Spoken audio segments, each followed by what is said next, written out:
Hello, everyone, and welcome to Live at Lunchtime Volunteer Training. So, today we are going to be talking about transporting pets or wildlife as well as rescue partners and how we choose who we partner with. So, before we jump into it, just to give you guys a little bit of information on kind of what separates rescues and municipal shelters or humane societies, kind of what the differences are. So these rescues are going to be organizations. A lot of times they are volunteer based, so they may not have a committed staff on payroll. They're oftentimes just volunteers, and much like our humane society, they're typically nonprofit organizations. So they're taking in pets, providing temporary care, and helping find them homes, just the same as us. And they can also be a little bit different on how they pick and choose animals. So, a lot of times, rescues, rather than taking pets in off the streets or seizing animals in hoarding situations or any kind of situation where it's a cruelty case, things like that, they are different than that. A lot of times, they will one of the best things about rescues is that they will come into the municipal shelters and humane societies and pull animals from them, which is great because what it does is it kind of frees up some of the space in these shelters that are brick and mortar. And when we partner with them, in addition to freeing up space, when it reduces the overcrowding, it's better in general for everyone. So staff is now not going to be as spread thin. We're sharing our resources, so it's not all coming on us now. These other rescues are going to have their own community of people donating to them and supporting them. So it kind of spreads some of the work around for everybody. Sometimes they will have a different rescue depending on if they're breed specific, things like that. A lot of times they might have funding that can do specialized care for these guys. So um, for instance, when I lived in El Paso and was volunteering at the Humane Society of Humane Society of El Paso, um, they often partnered with a Great Dane rescue.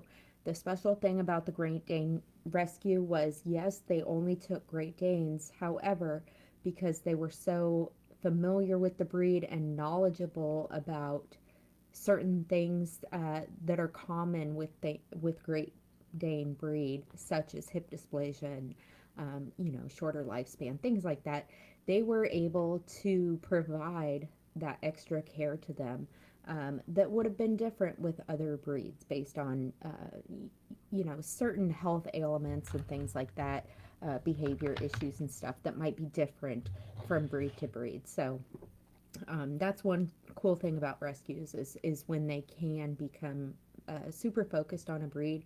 Yeah, it kind of limits, but for that breed, they have a better chance of getting the proper care they need when they have special things like that. It also reaches the pets out to a broader audience. Again, these rescues have their own community that are supporting them. Yeah, they can cross a lot of communities, they're supporting all the rescues, all the humane societies. But these guys, it's a broader audience. So if we have a dog like the one photographed here, this is Fern Gully.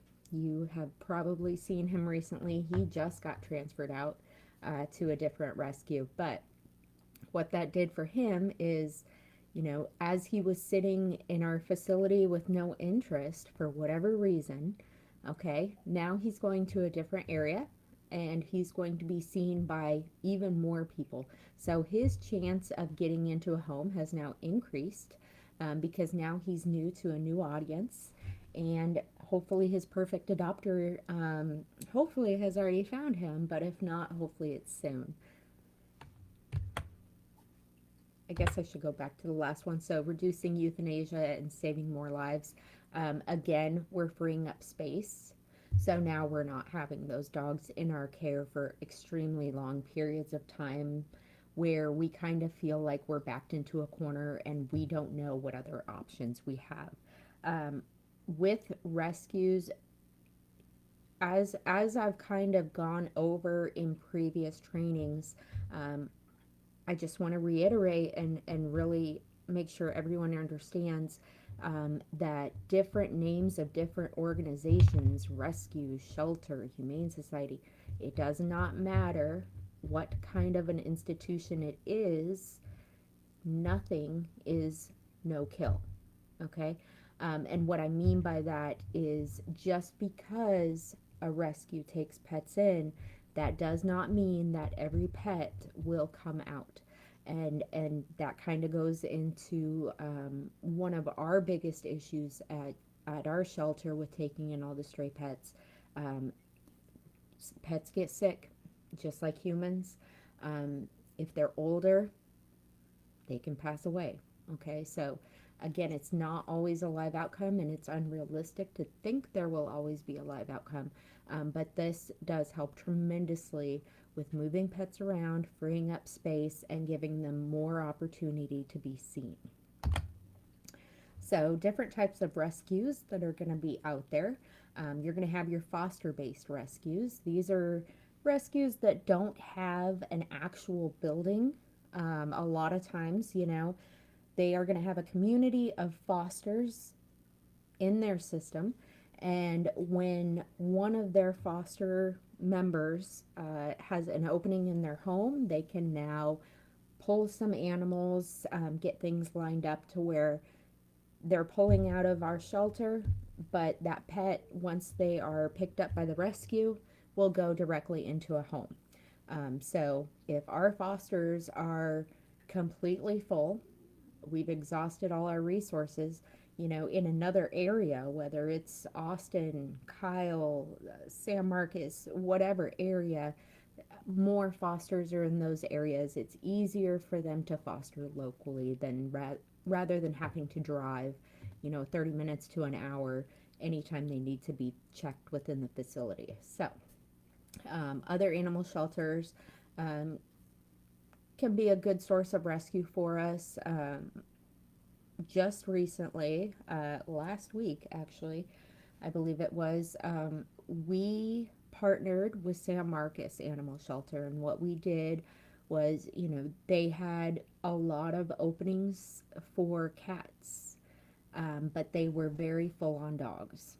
We were opposite. We had put out a plea for help because we were completely over capacity for cats to where we did not have any more space whatsoever. Um, but we did have some openings in the dog kennels. So they were able to take about 30 of our cats, and we took about 7 of their large dogs. Um, the numbers might not match up, but space wise, capacity wise, we were able to do that, and it helped both facilities. So, one thing about animal welfare is the competition is not there because we all are extremely passionate. We all have the same goal. And when you have the same goal, it is not a competition. It is about how can we work together to save the most lives. So that's exactly what we did last week. And that's not the first time that's happened. A lot of times we're stuck in a position where we can't take pets from other shelters, but when we're able to, that's an opportunity that we will help with if we're able to. There's going to be sanctuaries out there. Now, with this may not always be with cats or dogs. Obviously, you hear a lot about various types of exotic animal sanctuaries and things like that, but they're out there. Breed specific rescues, going back, I mentioned the Great Dane Rescue in the El Paso area. We do have pug rescues in the area that we just sent one of our pugs to this last week. Actually, nope, that was yesterday. So those Chihuahua rescues, we work with a lot of them because they're very common in this area. I can't think of a breed that I really haven't seen a breed specific rescue for. Some are more popular than others based on common breeds in the area, but there's plenty of them. And then species specific rescues, again, is it just for cats, just for dogs? Is it just for a certain type of animal? Horse rescues. I got my miniature horse from a horse rescue. So different things like that. And then special needs rescues. That kind of can sometimes cross over with the breed specific rescues. But again, if the funding is there, if they're able to get donations to go towards special needs things like, maybe paralyzed pets and stuff like that, they can be found out there. Sometimes we will partner with rescues that might be in Colorado or the Northeast of the United States, anywhere. This can happen. There are flights available.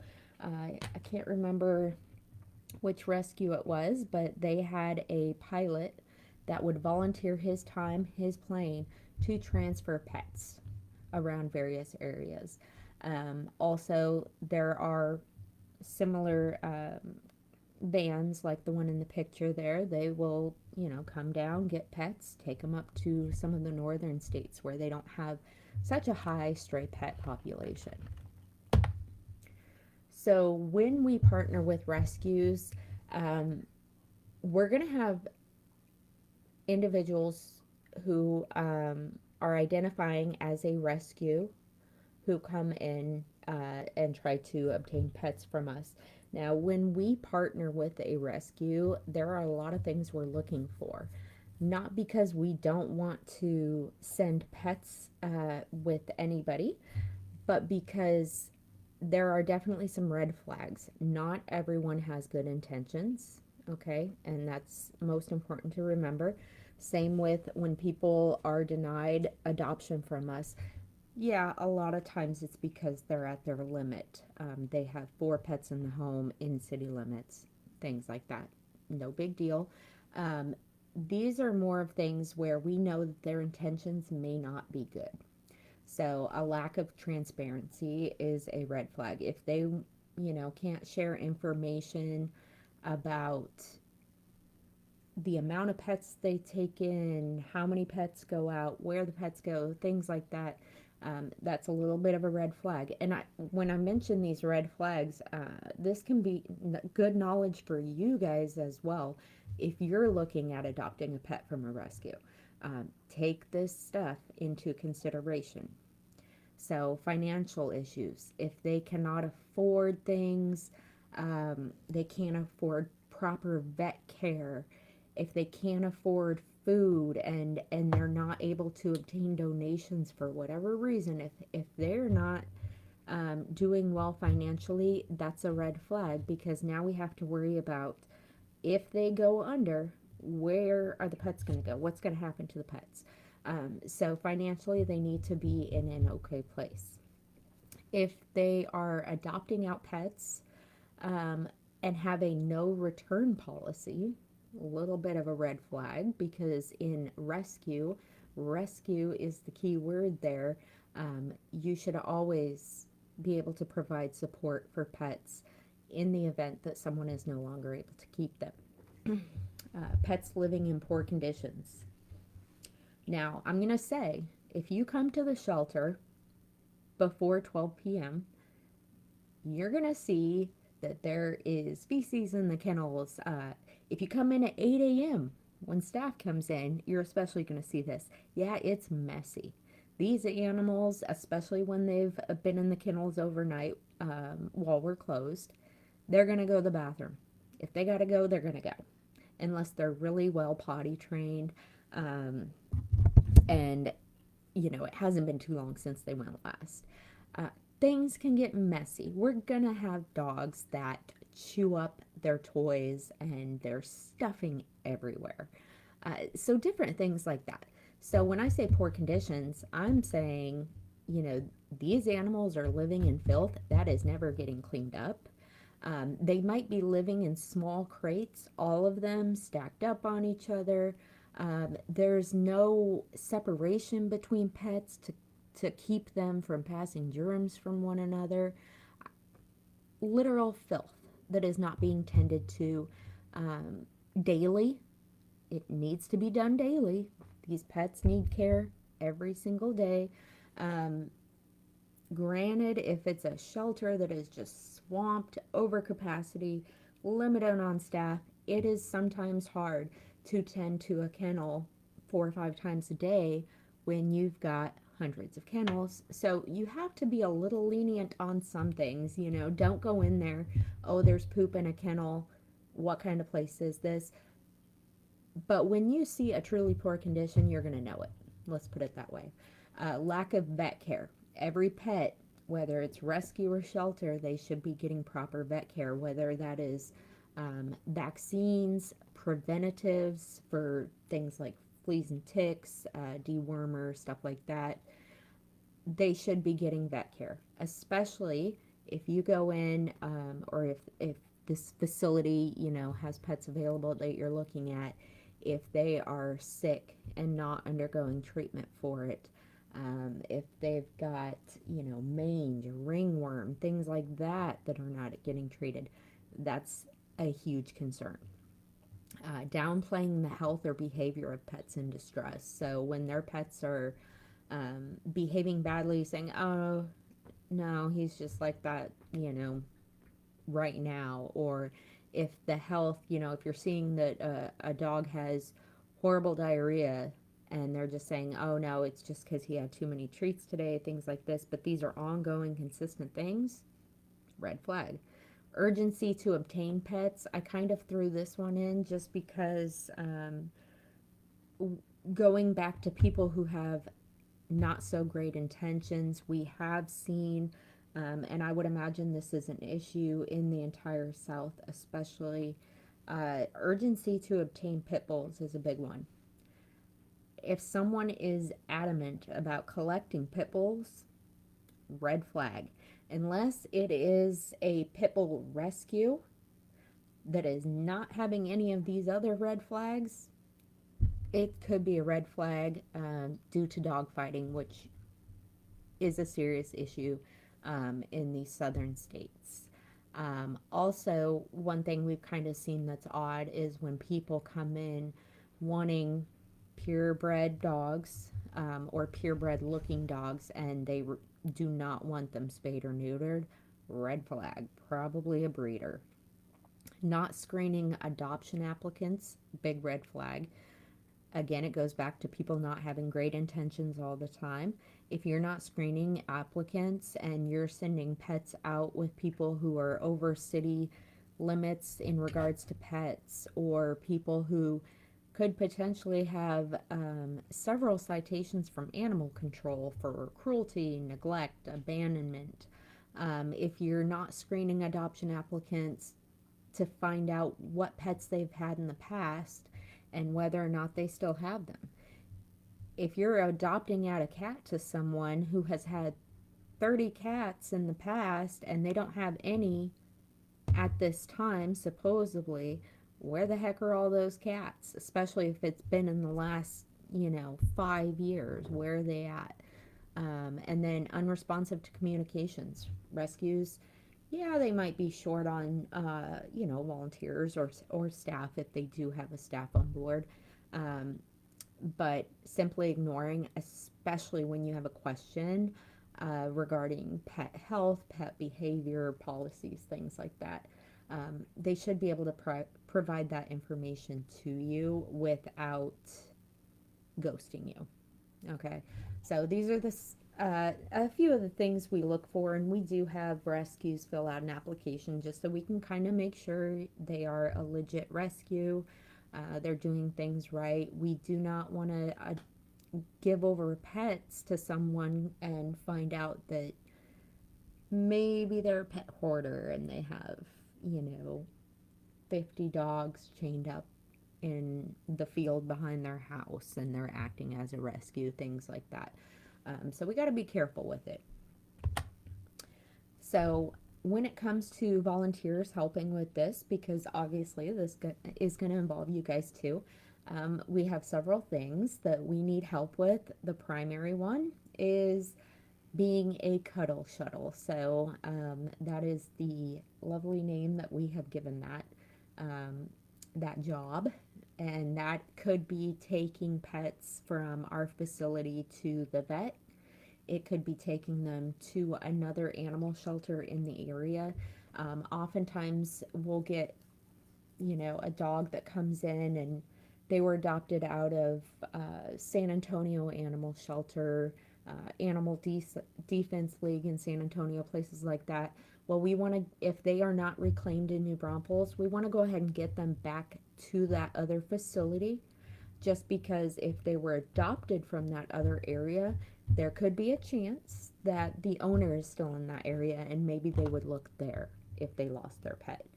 Um, Anytime we get young wildlife, injured wildlife in through animal control, we will put out a call on Facebook usually, and ask for help with transferring it over to Candalia. So they are a wonderful rescue, and they do all the rehabilitation and everything for wildlife. Now, the only time a volunteer cannot transfer the wildlife is usually if it's like a protected species.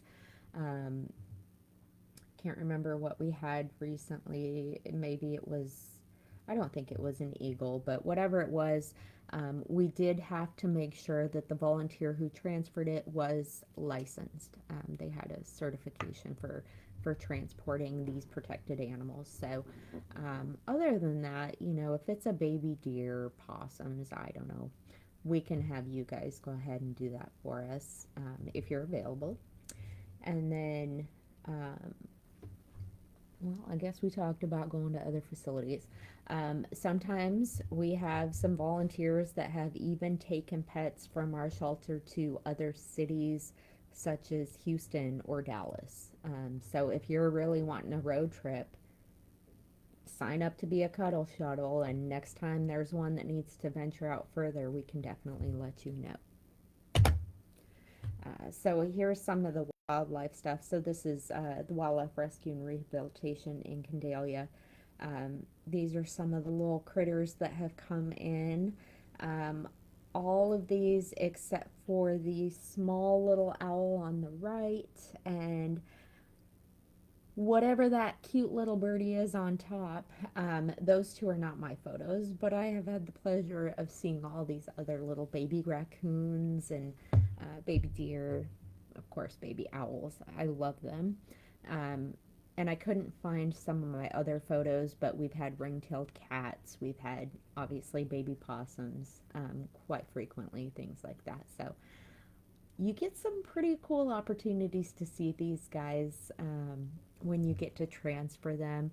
You never know when wildlife is coming in. Most of the time, they are going to be babies, or we see a lot of injured birds and stuff. I do want to just say, I would prefer that when you're transferring them, when you're transporting them, you don't want to interact with these guys too much. One, even baby raccoons are a little less of a concern in regards to rabies. However, they are top 5 carrier rabies. You don't want to mess with baby deer and stuff. We don't want to acclimate these guys, domesticate these guys, I should say. They are wild. They need to stay wild. So we need to get them to the rescue. They can rehabilitate them. And then they'll either release them back to the wild, or they do have a sanctuary as well in case they need to keep anybody because it's just not safe to return to the wild. But yeah, it's a pretty fun opportunity when it comes up. So, pretty short and sweet. Rescues are great, I guess, is the overall summary there.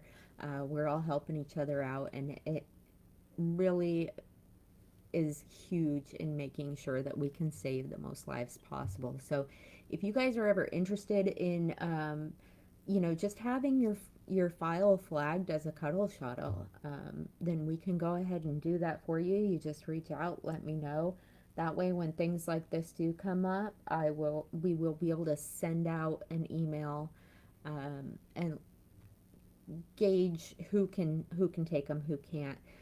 Usually with wildlife, it's especially injured wildlife, it's a little more urgent, so that's why I'll post on social media.